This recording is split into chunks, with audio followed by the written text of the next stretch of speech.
Olá, sejam bem-vindos a mais um vídeo do nosso canal, trazendo para vocês aqui as últimas informações e atualizações do Clube de Regatas do Flamengo. Hoje é quarta-feira, dia de jogo do Mengão, 21h30, Maracanã, Flamengo e Botafogo da Paraíba, terceira rodada da Copa do Brasil. Teremos um time misto em campo, segundo informações do próprio Felipe Luiz. A provável escalação será Cunha, Varela, João Vitor, Danilo e Ayrton Lucas, Everton Araújo e Gerson no meio. Mais à frente, Matheus Gonçalves e no ataque, Michael, Cebolinha e Pedro.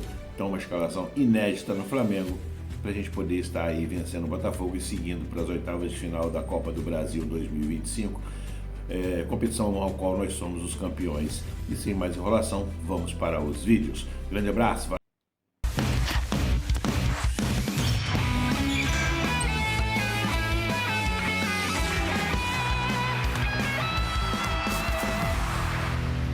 Muito boa tarde, gente boa. Globo Esporte chegando, recheado de Copa do Brasil. Flamengo e Fluminense decidem vagas nas oitavas de final hoje. Amanhã vai ser a vez do Botafogo e quem já passou de fase foi o Vasco.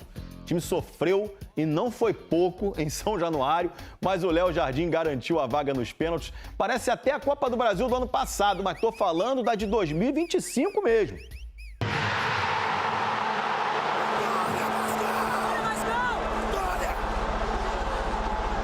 Que esse é só um final feliz da noite. Até chegar nos 2 Vs do Diniz, teve muita reza, muita história, teve de tudo. Jogador que pareceu ignorar o técnico, outro que meteu cavadinha em pênalti decisivo, comemoração marrenta, gelado. A classificação do jeito que foi, a gente não escreveria esse roteiro. E teve herói. Noite de Léo Jardim, noite de classificação dramática. Para isso que eu tô aqui, é para isso que eu trabalho tanto. Léo Jardim, eu te amo, Léo Jardim. Precisava de tanto sofrimento. Os vascaínos estavam bem confiantes em São Januário. É 3-0, vai ser uns 4 para cima. 3 gols do Verrete, vamos para cima, p***, essa p***. O melhor, Diniz parecia confiante. 2 joinhas e 2 Vs logo antes do jogo começar. Depois foi ficando naquele estilo Diniz que a gente já conhece, mais enérgico, exigente. O Vasco chegou com o Nuno para fora. Na segunda trave, Nuno! O Operário com o Zuluaga.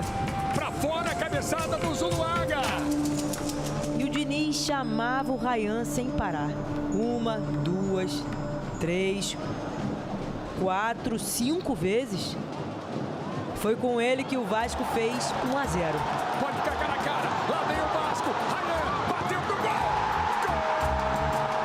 Ryan tirando o Vasco do sufoco no fim do primeiro tempo. E o Diniz falou pro Ryan, é pra fazer 3 gols, não 1 gol. Vai! É um paizão pra mim, então ele tá me ajudando muito, ele me dá muito esporro, mas é pro meu bem. Ainda no primeiro tempo, Léo Jardim fez uma defesa importante na finalização do Fran Sérgio. O Vasco começou o segundo tempo atacando, chute do Piton, defesa do Elias. E o Léo apareceu para salvar mais uma vez. Cabeçada defendida por Léo Jardim. Aos 24 minutos, Lloyd entrou no jogo. E aqui cabe um capítulo à parte nessa noite. E a torcida enlouquece com o Lloyd. Diniz tentou chamar o Lloyd e ele pareceu ignorar o técnico. Continuou jogando. Lloyd ajeitou, bateu de fora! Pra torcida ou pro Diniz? E ganhou a torcida. Marra ele tem. E eu estava tentando passar informação para acalmá-lo, porque a torcida estava já irritada com ele, mas a intenção era de ajudá-lo, de orientá-lo para ele continuar jogando. Nos acréscimos, aos 47, o Operário empatou o jogo. Tentativa da Denilson! Gol! O Operário segue vivo na Copa do Brasil! O Lloyd ficou desestabilizado no chão. Vamos para a definição por pênaltis. Repara que o Diniz parece perguntar para o Hugo Moura: você bate pênalti? E o Hugo parece fazer um sinal negativo com a cabeça. Não é fácil tomar um gol praticamente no último lance e a gente tá mentalmente forte para ir cobrar os pênaltis. Verratti abriu a disputa. O primeiro pênalti que o Léo Jardim defendeu foi do Neto Paraíba. Léo Jardim! O Elias também pegou um do Vasco. João Vitor perdeu. Hugo Moura foi só o 7º batedor do Vasco e fez 6-5. Era a vez do Cristiano. Se ele perdesse, o Operário estava eliminado. Bateu pênalti com cavadinha! Depois, Paulo Henrique perdeu e a situação se inverteu. O Léo Jardim tinha que pegar para o Vasco continuar vivo. Thales bateu o pênalti! Léo, sensacional, Jardim! E aí chegou a vez dele. Que noite pro Lloyd, hein? E o Lloyd fez 7-6 para o Vasco. Se o Léo Jardim defendesse, acabava. Lá vem Alan Godoy, lá vem o Operário, Alan bateu! Léo! Se o Fernando Diniz achou que ia ter uma noite tranquila em São Januário, estava totalmente errado. Mas pelo menos terminou desse jeito, com o Léo Jardim salvando o time mais uma vez na Copa do Brasil e se classificando para as oitavas de final da competição. Comemorar essa vitória difícil, suada, mas também ter a cabeça no lugar, porque a gente tem muita coisa para melhorar e muita coisa pela frente ainda. Vitória, Vascão! Vitória, Vascão! Vitória! Sentimento inexplicável. Quase morri aqui na arquibancada, mas tô vivo, tá todo mundo indo embora bem, graças a Deus. É só o início dessa relação entre o Fernando Diniz e a torcida do Vasco. Início intenso demais. Aos poucos, eles vão se entendendo. Vitória, Vascão! Grande goleiro do Vasco, parabéns, Léo. O Flamengo, hein, recebe o Botafogo da Paraíba hoje à noite no Maracanã. Vantagem do empate, venceu o primeiro jogo por 1-0. Ô, Ricardo Lai, Felipe Luiz tem falado sempre que o pessoal tá cansado e tal, desgaste do calendário. Deve poupar uma galera hoje aí, né? Fala, Escobar, um abraço para você, boa tarde a todos. É muito jogo, né, o calendário do futebol brasileiro, e o Felipe Luiz, né, com a comissão técnica, né, a comissão médica do Flamengo, vai poupar alguns jogadores, não terá força máxima o Flamengo que tem essa vantagem, né, de jogar pelo empate, né, para se classificar às oitavas de final da Copa do Brasil. Então, de olho nisso e também nesse desgaste, né, físico dos jogadores, e também no jogo do próximo domingo, né, Escobar? É contra o Palmeiras, líder do Brasileirão em São Paulo. Então, tudo isso, todo esse combo aí, o Flamengo não terá força máxima, mas 2 jogadores devem voltar à lista dos relacionados: o Arrascaeta, que foi poupado no clássico contra o Botafogo, e o Gerson, que cumpriu suspensão no Campeonato Brasileiro no fim de semana. E tem também o Wesley, né? O Wesley, ele não vai poder jogar contra o Palmeiras no próximo jogo do Brasileirão, né? Terá que cumprir suspensão, então hoje ele deve estar relacionado para essa partida. O Flamengo que tem desfalques, né? Do Alan, do Pulgar e também do Plata, e o mais recente desfalque, o De La Cruz, que sofreu uma lesão no joelho esquerdo no clássico contra o Botafogo. Vamos conferir então no campinho, né? A provável escalação da equipe do Flamengo, com o Matheus Cunha no gol, Wesley na lateral direita, a dupla de zaga João Vitor e Danilo, na esquerda o Ayrton Lucas, o meio de campo com o Everton Araújo, Gerson e o Matheus Gonçalves, e mais à frente Michael Cebolinha e o centroavante Pedro Escobar. Ricardo Lai, menino Joshua, fez o gol que decidiu o jogo, o primeiro jogo contra o Botafogo. Está relacionado ele? Está relacionado. Joshua é o Flamengo que teve aí muitas chances de gol naquela partida, né, contra o Botafogo lá em São Luís, no Maranhão. Acumulou várias situações de gol, mas só conseguiu o gol da vitória com o moleque, né, o garoto, 17 anos. Semana que vem, na segunda-feira, faz 18 anos de idade, o Joshua, que naquela partida entrou aos 33 minutos do segundo tempo e na parte final da partida conseguiu fazer o gol. É um dos destaques aí do Flamengo. Público, 15 mil ingressos vendidos até agora, público baixa a previsão. Escobar. Ricardo Lai, onde tem notícia ele vai. Um abraço, grande Ricardo Lai. Mexendo no baú agora aqui. Em 1980, o Flamengo perdeu para o Botafogo da Paraíba no Maracanã, mas essa derrota foi marcante. Serviu para impulsionar aqueles jogadores para ganhar muita coisa depois. O Botafogo vence o Maracanã. Manchete em tom épico do jornal A União de João Pessoa no dia 7 de março de 1980. Jogo inesquecível para vencedores e derrotados. Depois de 45 anos nós estamos falando dele, entendeu? Perdeu para o time da Estrela Vermelha Solitária. A qualidade do time era tão grande que às vezes a gente não pensa nisso, né? Ah, vai dar zebra. A zebra começou a galopar pelo gramado aos 4 minutos do segundo tempo. Getúlio cruza, Soares pega de primeira, Raul fica olhando a bola entrar. Ele esperava um chute forte, 1-0. O Flamengo empatou 15 minutos depois com um atacante que jogava de terra. Ele, o Tita. Mas... a gente foi deixando o tempo passar.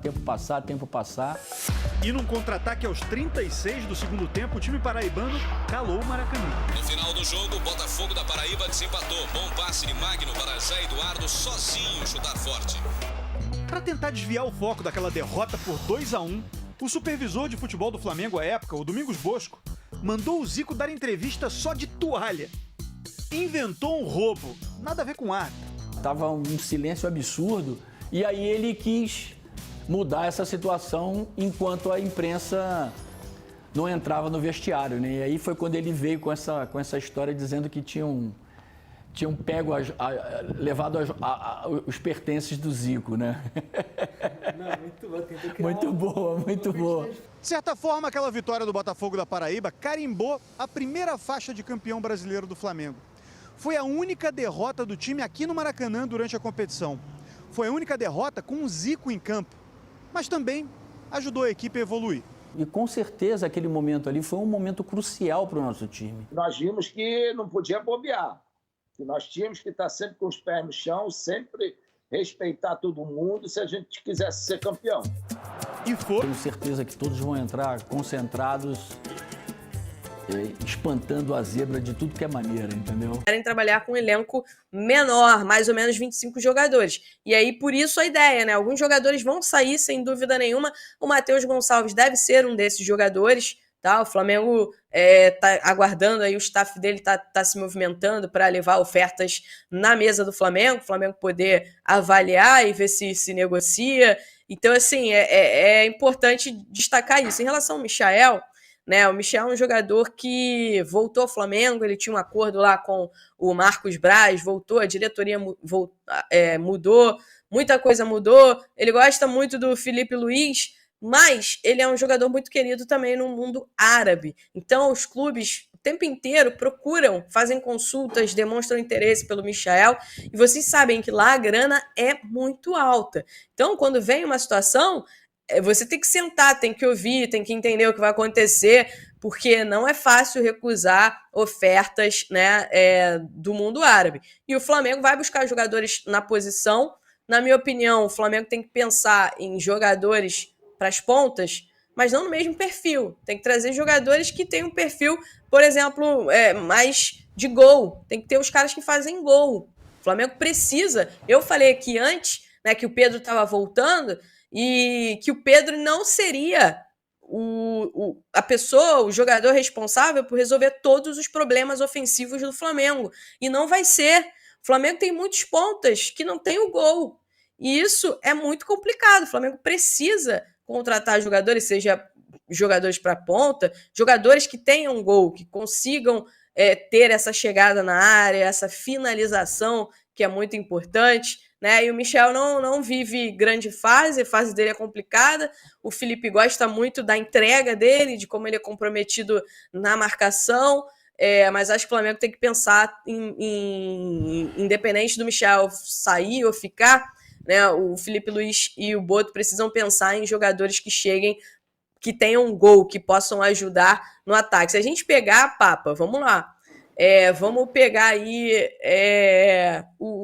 o Juninho, né? Um jogador que custou 6 milhões de euros aos cofres do Flamengo, e é um jogador que até agora a gente não sabe o que está acontecendo, ele está subutilizado, ele não consegue ter sequência, ele é um jogador, como o Ilan falou, que não tem a qualidade para estar no elenco do Flamengo. Para mim parece isso, ainda mais chegando nas condições que ele chegou, com a saída do Gabigol, Pedro lesionado, Flamengo precisando de um atacante, de um jogador para jogar, para vestir a camisa e jogar, e o Juninho não seria esse jogador. E 6 milhões de euros, né, num jogador como o Juninho, que estava lá no Azerbaijão, é grana. É grana. Então, assim, acho que o Flamengo precisa fazer algumas correções de rota em relação a esse elenco, viu, Papa? Olha aqui. O Arão voltando? Pois é, Raíza? isso que eu ia levantar essa bola aqui. Você falou do elenco do Flamengo aí. Cabe o Arão de. Arão tá livre, tá, gente? Notícia de hoje. Arão rescindiu com o Panathinaikos da Grécia. William Arão, ele mesmo, né? Campeão em 2019, daquele grande time do Flamengo de 2019, né? O pessoal gosta de olhar torto pro Arão, mas ele tem uma história grande no Flamengo. Foi muito bem naquele brasileiro de 2020, com o Rogério Ceni, ele jogava de zagueiro e volante. Tem vaga no Flamengo? Ele era o patinho feio que o Jorge Jesus transformou em cisne. E agora tem vaga? Tá mal, Arão! Tem vaga ou não tem vaga? Não tem não, Raiz? Nem no grupo? Não tem não. Não? Ilan, já tá numa idade que... Rodinei, teria vaga, Raiz? 33 anos já. 33 Rodinei anos. também não? O Rodinei poderia ser, mas eu acho que assim, ela gosta do Rodilindo, ela gosta. É pela falta de opção, né? O mercado é muito escasso na lateral direita, tá? Mas assim, eu acho que o Flamengo tem que olhar para jogadores mais jovens, tem que buscar jogadores mais jovens. A história do Arão no Flamengo foi muito legal, mas já acabou, já tem 33 anos, né? O Flamengo está contratando o Jorginho, que não é novo, tá? É uma opção para o meio-campo, mas não é um jogador novo, é um jogador que, olhem lá, o controle que existe com ele lá nos jogos com a camisa do Arsenal. Vê quantos jogos ele fez essa temporada. Falei isso hoje, não vai jogar muito. Brasileiro? Não vai, né? Aqui no futebol brasileiro são 70, 80 jogos por temporada, né? Esses jogadores, tipo o Jorginho, fazem 30 jogos na temporada e quantos começando como titular jogando nos 90 minutos? A minutagem. Então, assim, aí você vai trazer um jogador para a posição de 33 anos, para mim, desculpa, né? Com todo respeito à história que o Arão construiu, mas, gente, não tem mais vaga no Flamengo, né? Então é isso, o William Arão tá disponível aí, tá no mercado, tá na pista, rescindiu com o Panathinaikos. Cabe no Fluminense? Não, já tem muito volante lá. Ô, Raíza, não começa com essa história de cabe no Fluminense, não, Raíza. Não dá ideia, não, pelo amor de Deus, cara. Leva essas tranqueiras lá pro Flamengo, cara. Se dá bem com o René, ele, hein? É com o Renezinho, né? Tá precisando de volante. Sabia, Raíza, né? Que são amicíssimos, ele e René, né? Não, pro Flamengo não serve pro Fluminense. São melhores amigos. O Arão e o René são melhores amigos. Manda os dois lá pro Flamengo de volta lá, rapaz. Manda os dois lá. O Flamengo tem problemas para logo mais. Como o Felipe Luiz já vem falando aí recentemente, principalmente em relação aos desfalques, aí ele tem problemas em relação ao departamento médico, tem problemas em relação a desgaste, vamos trazer então primeiro a fala do Felipe Luiz para elucidar a questão e depois eu trago que problemas são esses. Então, portanto, Felipe Luiz, vamos lá. Menos de 72 horas para descansar e óbvio que enquanto a perna está fresca, dura, a saúde dos jogadores, o futebol está ali. Agora, desse jeito, que o torcedor se acostume. Os melhores não vão estar no campo, nem aqui, nem os do Palmeiras, nem os do Botafogo, nem... É simples assim. Bom, então, em relação a essa fala do Felipe, no último final de semana, o Felipe já não contou com o Arrascaeta. Poucas horas antes do jogo, o Arrascaeta ainda não tinha condições físicas, apesar de ter tentado ali ao máximo se esforçar para recuperar o condicionamento físico, para estar no jogo contra o Botafogo, no clássico do último final de semana. Portanto, ele foi poupado. E aí, hoje, o Arrascaeta deve voltar à relação entre os atletas que vão vir ao Maracanã, porém, não deve começar também no time titular. E a situação do Arrascaeta, ela não é exclusiva dele. Vários atletas do Flamengo vêm passando por questões de desgaste físico. O calendário, o tempo, esse sim é um inimigo do Flamengo. O Flamengo que ainda tem o Super Mundial pela frente. Então o Felipe tem que ir ali moldando quais jogadores ele pode ou não contar a cada rodada, a cada competição. Para hoje, Léo Ortiz, Léo Pereira, Alexandro, Luiz Araújo, Bruno Henrique, todos esses jogadores devem ter menos minutagem durante a partida, começam no banco de reservas e, se possível, nem vão entrar em campo. O Flamengo deve vir com um time muito mesclado, com muitas novidades para a partida de logo mais. Dos titulares mesmo, o Gerson volta ao time, porque no último final de semana ele suspendeu e não jogou. O Wesley, que está suspenso no Campeonato Brasileiro e não vai jogar contra o Palmeiras no próximo final de semana. Esse deve ser mantido, então, hoje no time, porque vai acabar descansando no próximo final de semana. E o Pedro, que está voltando de lesão, ainda precisa de minutagem para ir ganhando aí mais condicionamento, deve ter também aí essa estratégia de permanecer nesse time titular do Flamengo. O resto deve ser um time totalmente alternativo. A gente lembra que o Flamengo ganhou o primeiro jogo por 1-0, então pode até empatar no Maracanã logo mais aqui para se classificar na Copa do Brasil, para as oitavas de final. E o Botafogo da Paraíba precisa aí vencer o Flamengo. 1 gol de diferença leva a partida apenas para os pênaltis. Precisa de 2 gols de diferença dentro do Maracanã. Um resultado bastante complicado para o Márcio Fernandes, que é o novo treinador do Botafogo da Paraíba, assumiu o time apenas a 1 rodada, empatou com o Maringá na Série C do Campeonato Brasileiro. O Botafogo é apenas o 15º colocado da Série C, portanto, se me permitirem, o Flamengo tem obrigação de ganhar aqui no Maracanã logo mais, GV. E além dos desfalques físicos, o Flamengo ainda tem no departamento médico Alan, Pulgar, Plata, De La Cruz, que teve aquela entorse no tornozelo confirmada. Não há necessidade de cirurgia, mas também não tem condições de jogo. Tempo ainda não foi revelado dessa recuperação do De La Cruz, GV. Então vamos fazer o seguinte, Pedrinho, põe aquela para mim baixinho para o Thiago conseguir ouvir. Thiago, pergunte direto para o Fernandão, para terminar a sua passagem, se o Flamengo tem a obrigação de se classificar na Copa do Brasil com um time milionário dentro de casa. Você faz a pergunta, já me despeço, muito obrigado, boa tarde, parabéns pelo cabelo. Faça a pergunta, por favor. Eu não preciso nem perguntar, Fernandão, olha só, o Flamengo tem obrigação de ganhar hoje e se classificar para as oitavas da Copa do Brasil, não é isso? Não. Aí, ele irrita a gente, Thiago. Ele irrita a gente, cara. Tá de brincadeira, pô. Depois de tudo que ele falou aí, você ainda quer mandar essa pra mim? A experiência não resolve? Ontem, esqueceu o que aconteceu ontem à noite em São Januário? Contexto completamente diferente, Flamengo e vai. Obrigado, já cortaram até o microfone dele. Obrigado, Pedrinho, por ter cortado. Tchau, Thiago, obrigado. Sacanagem. O contexto, dentro de tudo que o Thiago falou, eu acho que o Flamengo vai passar. Thales? O Flamengo tem todas as condições de passar. Então, peraí. Bota o campinho na tela aqui, vamos ver se... Jogou muito. Pô, Matheus Cunha no gol. O Wesley, que o City quer. João Vitor, baita zagueiro. Danilo dispensa a apresentação. Aí Dom Lucas chegou a ser convocado para a Seleção Brasileira. Gerson, não preciso falar. Titular da Seleção Brasileira do Ancelotti. Everton Araújo, uma das maiores promessas desse elenco do Flamengo.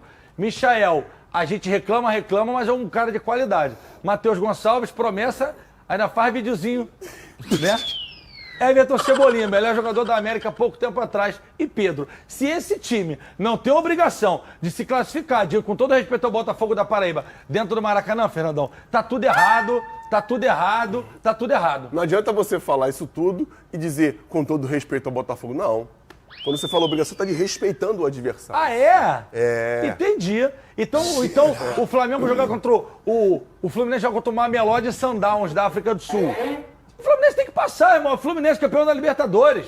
E eu tô trazendo aqui um time que não joga campeonato. Pô, Botafogo da Paraíba acho que não joga Série A há muito tempo. Pô, muito, e outra coisa, tempo, e tem informação. Todo o elenco do Botafogo da Paraíba tá assistindo a gente no hotel ali no Leme. Todo mundo. E assim, pode pegar esse corte e botar no vestiário. Mas o Flamengo, na minha opinião, e acho de todo torcedor, se o Flamengo for eliminado da Copa do Brasil, dentro do Maracanã, Thiago, o Flávio, pro Botafogo da Paraíba, tá tudo errado, irmão. Ai, meu coração! Tá tudo errado. Concordo. Vamos pedir cabeça do Felipe Luiz, do seu Boto lá? Não, é do jogador que entra em campo até o presidente. Não, então se perder, tá tudo certo. Não, mas tem que falar, pô. O Thales te cornetou na hora aqui. Tem que me falar, não, foi ele que me avisou. Mas enfim, independentemente do Zago ser demitido ou não, é um jogo que é importante pro Flamengo. Flamengo muito mexido. Um time que não tem entrosamento nenhum, então vai ser um jogo difícil, mas eu concordo com você que a responsabilidade de vencer é do Flamengo, mesmo o Flamengo não tendo entrosamento entre esses jogadores aí que só treinam juntos, esse time jogar junto, acho que nunca jogou junto com essas peças aí, mas tem a responsabilidade de vencer sim, até pela qualidade dos jogadores e por tudo que envolve o jogo. Só que a gente sabe que futebol é futebol, né, gente? Não dá pra cravar, dizer que tem a obrigação de vencer, não. Bom, meus amigos, rapidamente aqui para deixar para vocês alguma informação e atualização aí do Flamengo para esse segundo jogo pela Copa do Brasil, Flamengo e Botafogo da Paraíba. Só para recapitular, no primeiro jogo nós vencemos por 1-0, mas foi um jogo difícil, um jogo pegado, um jogo onde tivemos muita dificuldade de criar, não tivemos aquela intensidade comum, né, que a gente vê às vezes no Campeonato Brasileiro. Não sei se por essa escolha do Flamengo em priorizar algum campeonato, né, o campeonato A, B ou C, então a gente não sabe realmente o que acontece nos bastidores. Mas o importante é que foi um jogo difícil, não foi um jogo fácil. Se bem que o Flamengo jogou com um time bem misto, bem misturado, com algumas peças aí que estavam mais descansadas, economizando e tirando minutagem de uma galera que já vinha jogando com frequência. E o que ficou registrado naquela partida de ponto positivo foi o gol do jovem, né? Jovem da base, se vocês se lembram. Joshua, ele entrou já na reta final do jogo, faltando aí 10 minutos e com 5 minutos já marcou o golzinho dele, fez a alegria geral da nação, da família, enfim. Apareceu para o mundo aí nesse primeiro jogo do Flamengo com o Botafogo. Hoje às 21h30 teremos aí a segunda partida, a partida de volta, né, dessa terceira fase da Copa do Brasil. E hoje o Flamengo, acredito eu, não terá grandes dificuldades para poder tá vencendo o jogo. Maracanã, casa cheia, o adversário com certeza já não vem com o mesmo ímpeto da primeira partida. Ele vem para cá, ele sabe que é muito difícil vencer o Flamengo. Felipe Luiz, segundo informações, né, que recebemos lá de dentro, não vai com o time principal. Segundo informações que obtivemos, o Felipe Luiz vai com um time bem mesclado, vai estar controlando a minutagem de vários jogadores considerados aí titulares do time principal. Então nós com certeza teremos no banco, tá? No banco, Rossi, Ortiz, Léo Pereira, Alexandro, Wesley, Arrascaeta, enfim, vamos com um time bem mesclado, né? Provável escalação, já passei para vocês aí, mas vou repetir aqui: Cunha, Varela, João Vitor e Danilo na zaga, Ayrton Lucas na esquerda. No meio-campo, Everton Araújo e Gerson e Matheus Gonçalves, fazendo ali um trio no meio-campo, né, com o Everton Araújo mais recuado, Gerson e Matheus Gonçalves responsáveis pela criação das jogadas no meio-campo do Flamengo para municiar o ataque. No ataque aí teremos um ataque inédito, ataque cardíaco, pelo amor de Deus. Michael, Cebolinha e centralizado Pedro Guilherme. Quem não sabe, o Pedro é artilheiro aí do Flamengo. Então, teremos aí um time bem interessante, um time bem mesclado, e acredito eu que não precisaremos que os medalhões entrem, se entrar lá no finalzinho apenas para dar aquela aquecida, né, natural, e estarem em ritmo de jogo, porque domingo teremos um jogo importantíssimo contra a Porcada, e é um jogo que precisamos vencer, precisamos ter a força máxima aí disponível no dia da partida, e sabemos que será bem difícil enfrentar ele sem Eric Pulgar, sem Nico de la Cruz. O Alan é reserva, mas seria o substituto imediato do Eric Pulgar, então estaremos sem esses jogadores, mas vamos com o que temos de melhor. A Arrascaeta está sendo preparado para essa partida, e a gente acredita que tem uma grande chance de vencer o Palmeiras no domingo e deixar essa diferença aí, né, menor que já está, para que a gente possa estar controlando essa pontuação até o Mundial, para que a gente não fique lá para trás e tendo que correr atrás depois desse campeonato fatídico, que o Campeonato Mundial, todos sabem, será um torneio bem puxado, um torneio de tiro curto, com muitos jogos, e se a gente for passando de fase, o que eu espero com certeza, faremos aí aproximadamente 6 a 7 partidas para chegar à final, quem sabe. Árbitro da partida hoje, Lucas Paulo Torezin, e no VAR, sempre importante, né, frisar bem aí os juízes que ficam no VAR, Caio Max Augusto Vieira. Gravem bem esse nome aí, tomara que ele só acione o juiz em casos reais para poder consertar uma lambança do seu árbitro e do seu Lucas Paulo. No mais, vamos aguardar a partida, e amanhã a gente vem trazendo aí o resultado do jogo do Flamengo pela Copa do Brasil aí rumo às oitavas de final. Grande abraço, valeu!